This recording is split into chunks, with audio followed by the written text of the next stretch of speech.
All right. Hi, everyone. Welcome to our session today. I'm really excited to be talking with Kevin Cho. My name's Ian Lee. I'm the managing director of a blockchain-focused venture capital fund backed by IDEO called IDEO Collab Ventures. We've been building and investing in the blockchain and crypto space for the last 5 years, and we're really excited about how blockchain and decentralization is going to positively impact society and people all over the world. One of those spaces that we're really excited about is called the creator economy. And so today I'm really excited to talk to Kevin Cho of Kabam, Forte, and Gen G about how blockchain is going to create an entirely new path for creators in this space to build their own virtual economies and assets, and simultaneously in the process drive mass adoption of blockchain technology. So I'm going to introduce Kevin, and then we're going to get right into it. So Kevin is the CEO and co-founder of Rally. It's a blockchain project for creators and their communities. He's the chairman and founder of Gen G, a global esports team that in just 2 years has become the 6th largest esports team in the world, according to Forbes' annual ranking. Previously, before Rally, Kevin was the CEO and co-founder of Kabam, a top developer of mobile games. He's been honored by Fortune in 40 Under 40, CNN in Smartest People in Tech, and Business Insider's Silicon Valley Top 100. Kevin Cho graduated from magna cum laude from University of California, Berkeley, and has served on the university's board of trustees for the last 6 years. Thanks, Kevin, for joining, and let's get right into the Q&A here. So before getting into blockchain, you came from a gaming background, and what I'm really interested to hear about is what made you interested in blockchain technology, and how has that background inspired you in this new project that you're working on? So I made games for 11 years at Kabam, and making games is about creating an experience, a context. But then what we're really doing at the end of the day is then within that context, how do we make players care about virtual goods, virtual currencies, virtual items within that context? And it's all about the social context. It's all about, sometimes it's about the story, but more so these days, it's about creating an environment where a bunch of different people interact around these different, virtual goods and virtual items. And so that's one part of the background. The second part is that starting in about 2013 or so, some of the smartest people that I knew in the gaming industry were starting to go and do and focus on mining this crazy thing called BTC. And so I started to think, wow, some of the smartest people I know are really excited about what's happening in the blockchain technology space, and then getting excited about Ethereum. And so, in 2017, after I sold Kabam, I said, I'm going to really sit down and I'm going to read Satoshi's white paper. I'm going to read everything I can about, the space. And I just said to myself, wow, this is going to change the world, and this is what I have to do next. So those two things kind of came together, and Rally was born out of that. Nice. So let's focus in a little bit more on this space that you're tackling with Rally, which is the creator economy. So some people may not be familiar with what the creator economy is or who a creator is. So can you kind of define that for us and tell us more about this space that you're focused on? Absolutely. The creators are, people who are creating content. It started with YouTube as probably one of the first major platforms. So these are people who are creating content, and it's either their primary income or their secondary income. And they're creating content on platforms today that are far more expansive than just YouTube. So it's things like Instagram, Snapchat, Facebook, Twitter, TikTok, of course, right now. If you have kids, you probably know what some of these new platforms are. But there's really kind of this global craze right now of new forms of influencers creating content about almost any topic you could imagine in these different social media platforms, and it's become an incredibly vibrant, world today.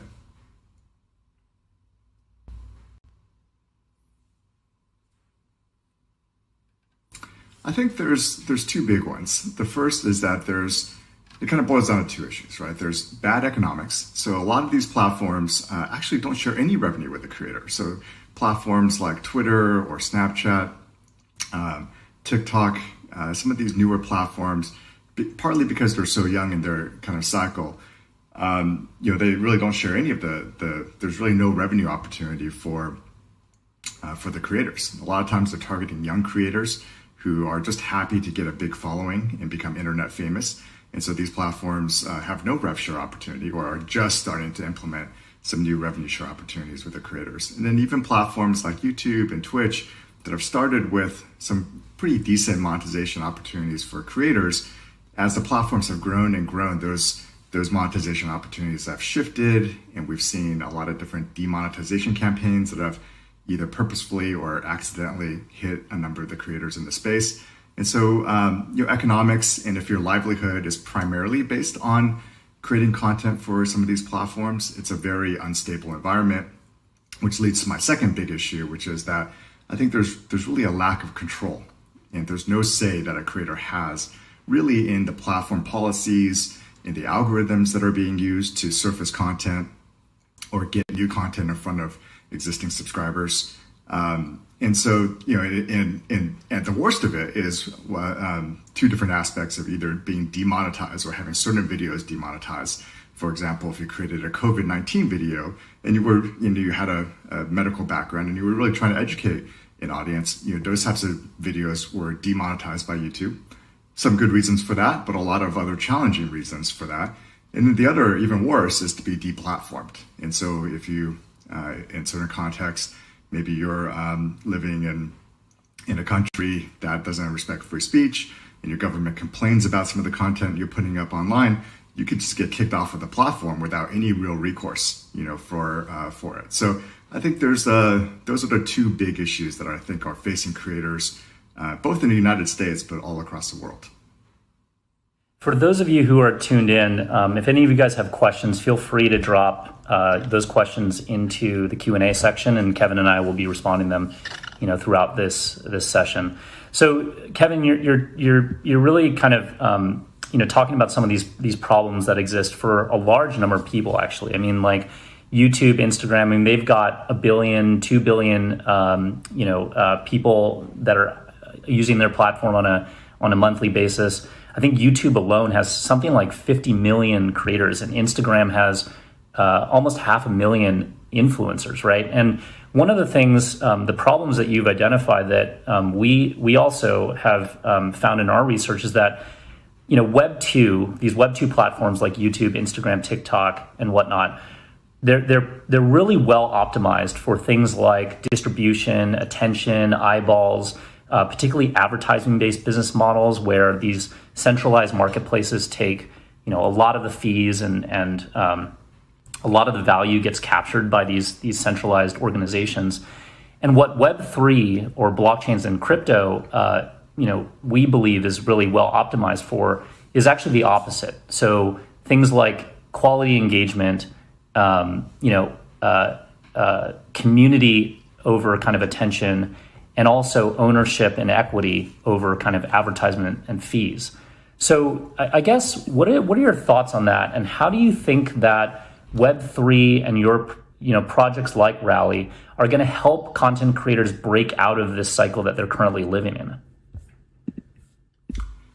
Yeah, this is a great topic and something that I'm very, very passionate about. I think as you said, the Web 2 era of business models was very much about how do I build a very large platform, give away the service for free, but collect a bunch of the data. And as I get more and more data, I get more and more power, power to surface better content, and again use that to give away the core product and get more distribution and get more data, and then roll that all up as I go public to create a nice business model where I take 100% of the revenue or a large part of the revenue. And I think that was kind of the business model of the Web 2 era. And I think that's led us to kind of where we are today with a lot of big tech companies that have a near monopoly on their particular platform or very specific niche service. And and it's not a surprise. And that's I think a lot of great valuable services have been created. But we're also seeing the drawbacks of that today with the lack of privacy, lack of control of your own data, lack of control over the economics because it's primarily advertising based. And that's exactly why I'm so excited about where Web3 is heading. And I think a lot of the new blockchain projects and Web3 projects are all about how do we create something that will eventually be decentralized. I think the space started with everything needs to be decentralized from the beginning. And I think Bitcoin did a great job of pioneering that. But we're also seeing now that there's a path established by projects like Compound and Maker and a lot of other DeFi projects that's, hey, you know what, this is so complex and we're dealing with value. So how do we start with something that is a bit more centralized and then progressively decentralize over time? And then the business model sort of encourages that and is aligned with that. And so what happens is, unlike, sort of Web 2 and big tech, where it was about giving things away for free and then consolidating power, closing the ecosystem, raising the fees, changing the rules as the platforms get more and more power, I think Web 3 is kind of going in the reverse direction, which is we're going to give away a bunch of stuff for free. But then as we could potentially consolidate that power, the space is all about how do we give away the ownership to the community? How do we give away the governance to the community? How do we make sure that the technology is open and a shared protocol so that other developers can build on top of it without fear that their APIs will be turned off all of a sudden, and they can't, the service that they were trying to build a business on can't exist anymore because it's at odds with the business model of the central platform. So I think these are all of the principles that we think very deeply about for Rally.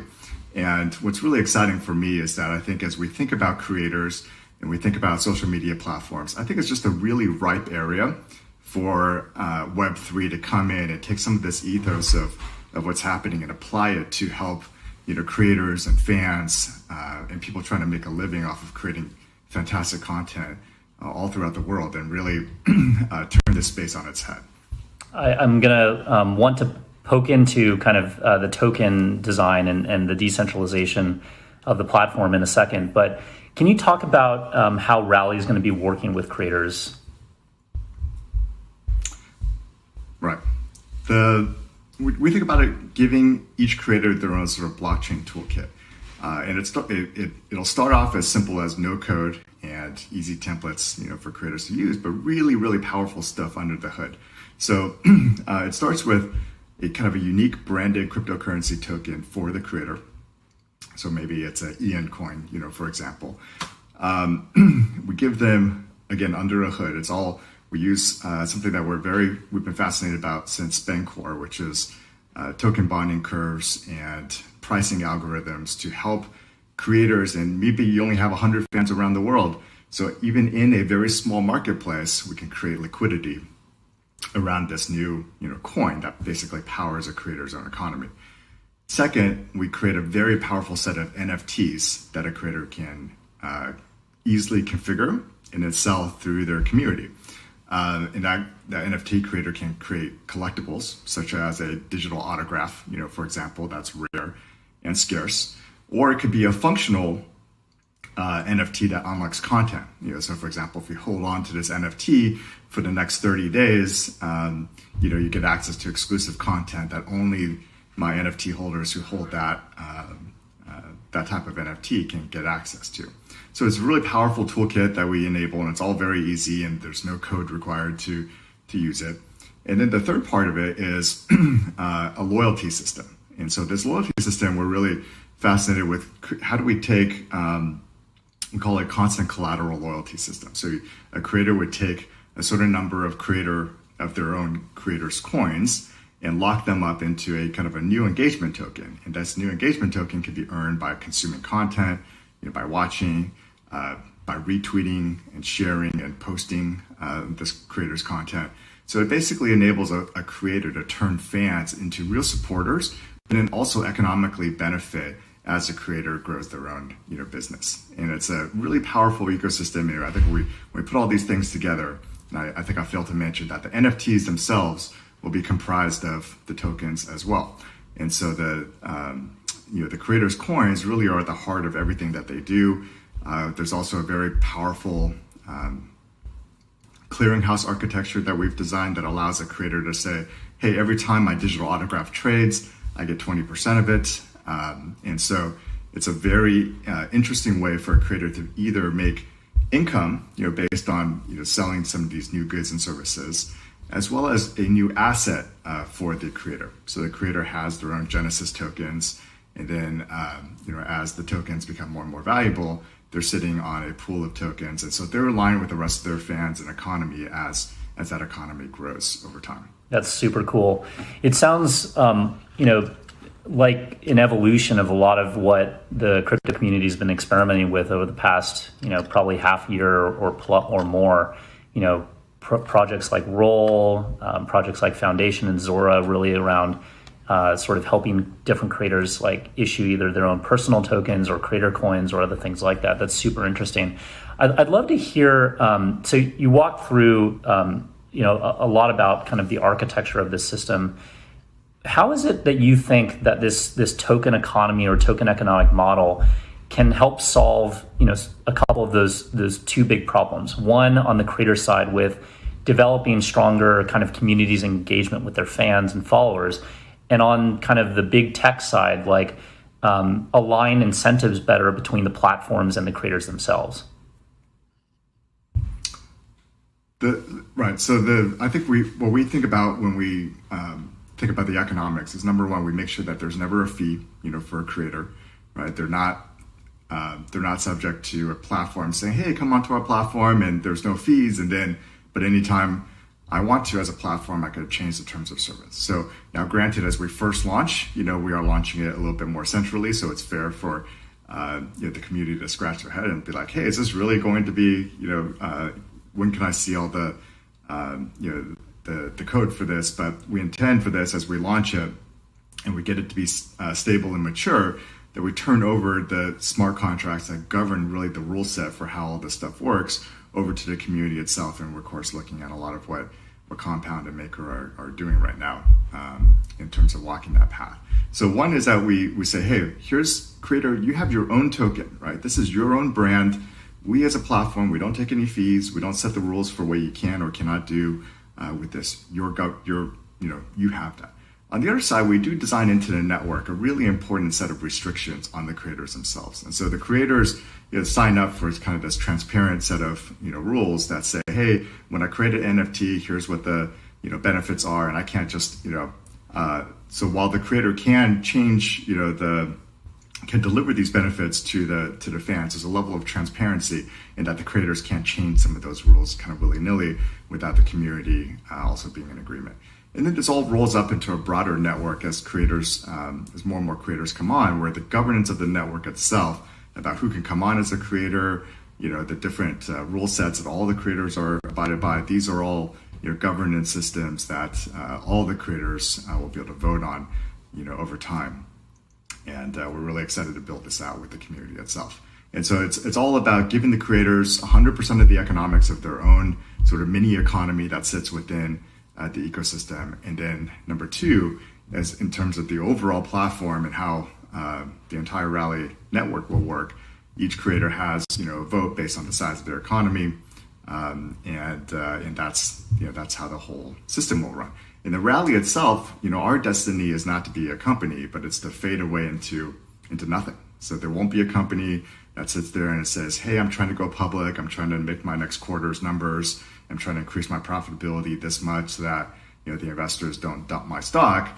This isn't about that, right? This is about how do we create tokens that when they're not worth anything, how do we give them out to the community, to the creators, to the fans? How do we grow this network together? And the Rally dissolves itself, and then we all hold tokens. So people on the Rally team, of course, hold tokens ourselves, and everyone's just incented over time to say, hey, we want to see more usage, more demand, for this type of asset, and more usage of this network, and that's beneficial to everyone. Without saying we got to raise the fees again, we got to change the rules so that creators make less money next quarter.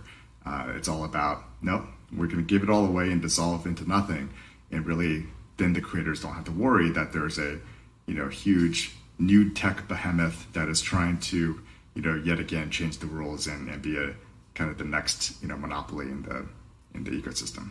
That's super cool. I mean, I've been really inspired in tracking you and your team and your project over the last couple of years.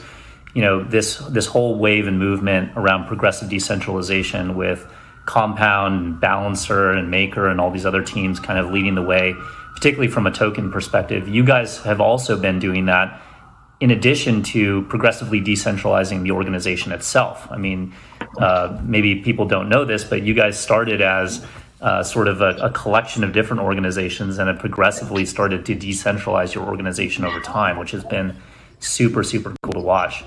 I guess related to that, like looking ahead here for Rally and the project, like what are some of the upcoming dates, milestones that people should be aware of and thinking about related to the development of this platform?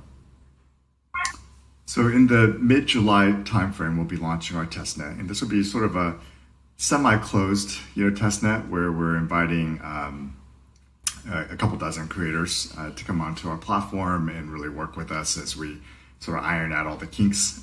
But it will be a live blockchain, and we're pretty excited about getting that live in the July timeframe. And then in the following weeks over that, we'll be launching the rest of the toolkit with the NFTs, as well as the different loyalty and engagement token systems that we'll be testing with these creators. And in the beginning, we're going to be working with a lot of Twitch creators, which are more used to dealing with game-like services. They're obviously playing games and streaming that, but they're also Twitch also has a bunch of different type of virtual currencies already that are built into the platform or provided by a third party. And so we think it's a really robust ecosystem for us to roll out. And also because we've in a previous life, I started an esports team, so we have a number of streamers and esport players that we've been working with and educating them on how this will work. And so we're pretty excited to get this into the hands of the community in the coming months. Nice. How about developers? Like, I'm on mute. How about developers? Like, how should developers think about getting involved and how soon?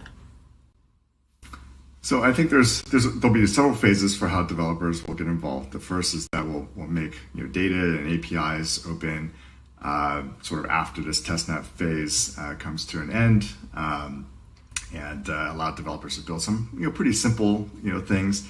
But then of course the ultimate destiny of this is to have a bunch of the Rally building blocks themselves be composable by other developers and other crypto projects to use them in maybe a DeFi project like Compound, or maybe use it in the way that creators are using other things to create works of art or so forth. So we very much believe in the principle of composability, but that's also really hard because you need the network to be, that's when you really need to worry much more about the security and stability of the network. And so we're going to take it step by step and really have kind of a multi-year, we kind of think long-term as we build.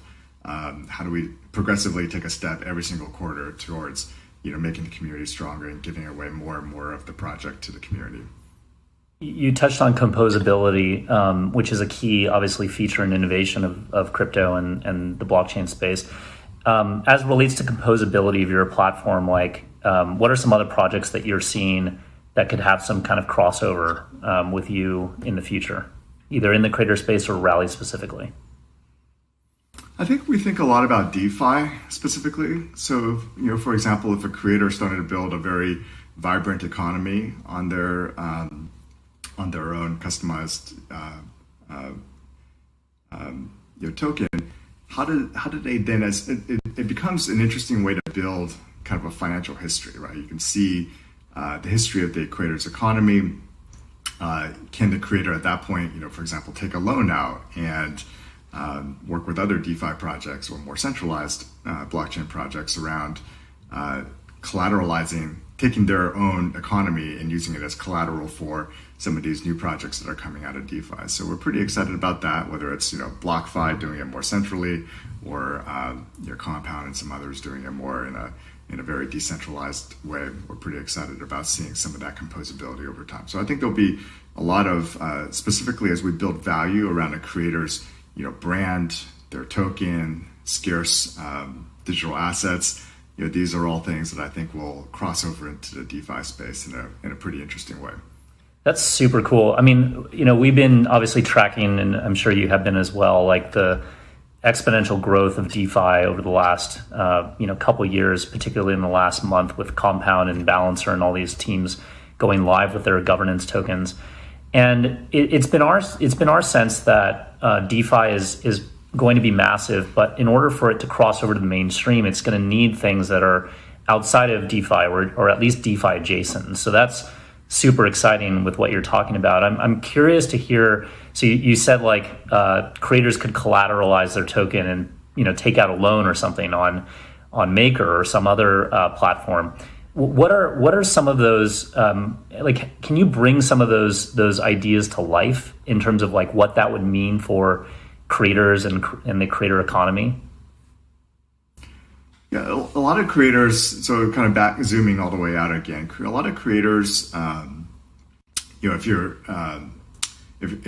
lot of creators would love to pursue their passion full time, right? And a lot of them start out as kind of a side gig, side hustle for them, in addition to whatever their main job is. And so, for a lot of creators that are just getting started, a lot of it is I'm spending a couple hours a day creating content. After I create the content, I've got to edit it myself. I've got to market it myself. And so it's a lot of work that you put in the beginning. And of course, as you're just getting started, you don't have much of a audience yet. And so you're trying to build your brand, and you're doing a lot of that, and you may be making a couple dollars a day. That's literally how a lot of these creators get started. But it's a passion project, for them.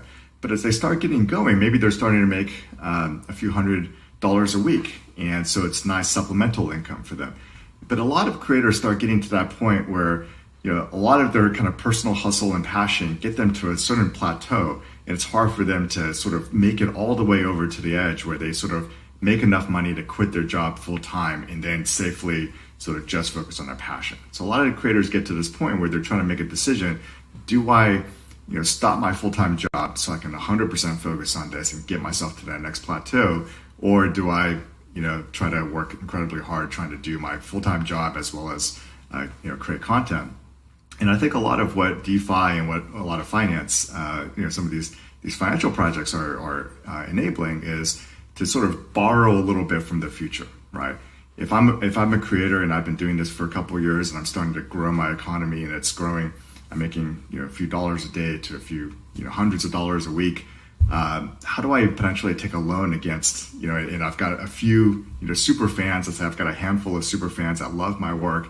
How do I potentially take that history that's now transparent to the world and use some of these other projects that are being pioneered in the crypto space to basically make my history transparent, get a loan so I can invest and quit my job and have enough money to feed myself and pay rent for the next several months, and really take a risk to make this my full career. And I think those types of tipping points are going to be really interesting as the crypto space grows and we're able to tokenize more of these economies and create more transparency and create kind of the equivalent of a financial credit history, but all on chain in a way that other communities sitting in and around what we're doing in the creator space may be interested to say, hey, I want to take a bet on that creator and help them, and I'm going to come in early on this creator and help them make this a full-time job for this creator. Yeah, I mean, not only just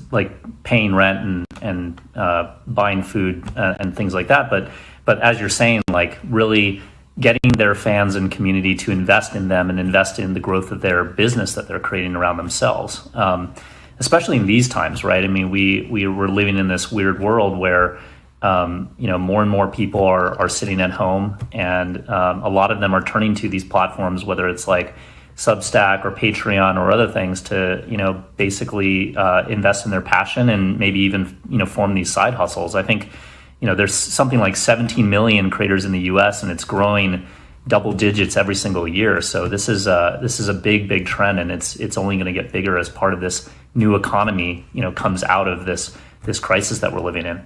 So sure. How do people stand? I'll give you another story about this, Ian. So we had an esports player on Gen G that came from Indonesia, and this person had hundreds of thousands of fans that followed this player because they thought he was just super talented. But because he was in Indonesia, his monetization from ads was almost nothing. And so he had all this huge following. He just wasn't able to make any money, by doing it. And partly he had a very global fan base. And so he had a lot of fans from Malaysia, from Vietnam, from Singapore, from the United States even. But because he lived in Indonesia, he was dealing with all the different currency exchanges. And so he just wasn't able to really make the same amount of money on Twitch that a similar US player would be making from some of these ancillary revenue streams. And so I think I'm really excited about obviously creators here in the US, and I think it's, as you have mentioned, there's roughly 17 million of those creators in the US. But if we think on a global basis, some of the things that we're trying to solve with blockchain technology, I think will make an even bigger impact on some of these creators in other areas of the world, which I'm really excited by.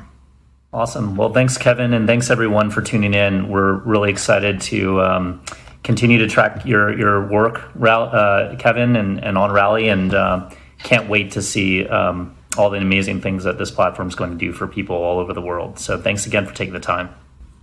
Yeah, thanks, Ian.